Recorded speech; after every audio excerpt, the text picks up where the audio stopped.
خانه‌تان اگر هر روز قرآن بخوانید، هر روز در خانه‌تان موعظه باشد، اون شهوات یک مخلوق سرکش به کنترل است که آخه هیچ کس نمیتواند کفالت دهد که خودش همون جنایت رو بکند.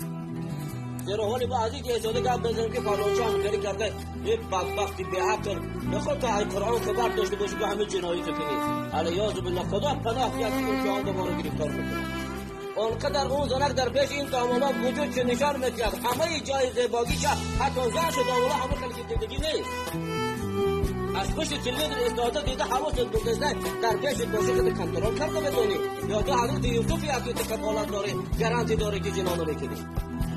باید در حق آنها نخواه. اینا هزارش قیمت است. باور کنید 20 سال جد خشان کرده زرگان جد نشان نمیدن. اینا تهمت در حق مسلمان است. اگر ما عزیز خسته باز در حق آنها کردن ما یک نفر هستیم که تاج اسلام خود مفهمیم. إن الذين يحبون أن تشيع الفاحشة في الذين آمنوا لهم عذاب في الدنيا وعذاب